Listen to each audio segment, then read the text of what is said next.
Are you a Californian concerned with the increase of wildfires and the rising cost of home insurance due to those fires?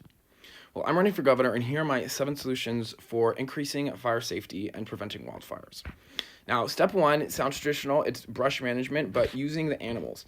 Now, everyone keeps talking about brush management, but we're only implementing that with humans. Now, if we use goats and we use sheep, we can extract things like milk and wool right by the city while preventing wildfire. There's also beavers, and their dams have been preventing wildfires for a very long time, and they're native to almost every part of our state. So animals are a key part of keeping our places safe. Now, second is our solution that also combines with the homelessness solution. Now, this isn't a total encompassing for all homeless people, but an option for all homeless people and all people in the state. This is tiny homes. Now, we are going to put tiny homes across the hills and along hiking trails that we give out for free, and you can have this tiny home for free in return for doing fire maintenance throughout the year. So we're just gonna have people in that space doing maintenance to only take a few days a week. So you could be a remote worker, you could be in the hills next to a city and have another job. There's so many ways you could do it, but it's a free house in return for fire maintenance. And this will also be used inside the cities for doing trash pickup when there's spaces like that. We have all seen those.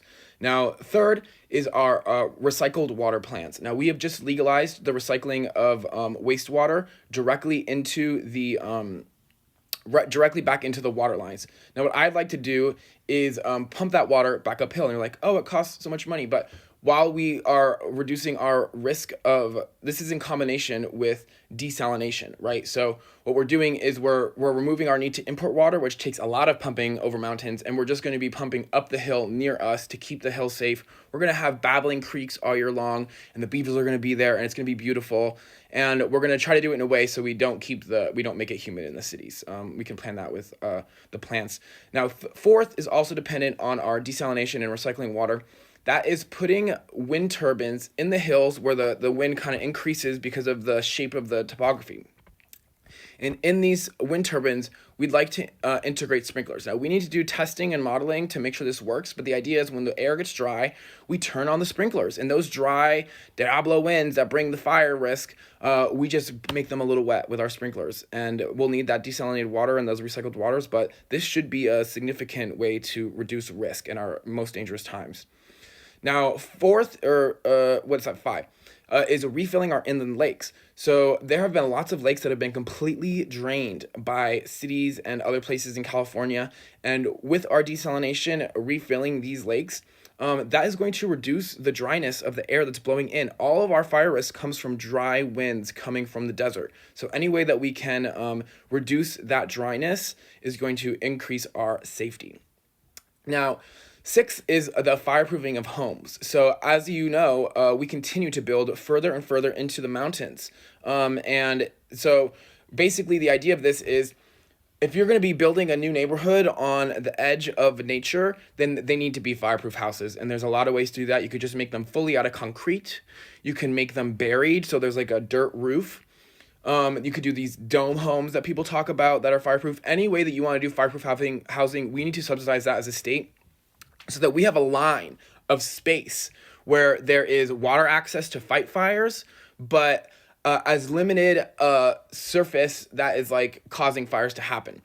And also the surface can just burn, right? If you have a house that's underground, the roof can burn and you're fine, your house is fine. And we just need to make sure that the air filters are appropriate. So we really need to have fireproof housing. It's crazy that we're building, tinder boxes in fireproof areas. Now, finally, this is really the solution that also combines with how we get rid of prison labor in the state.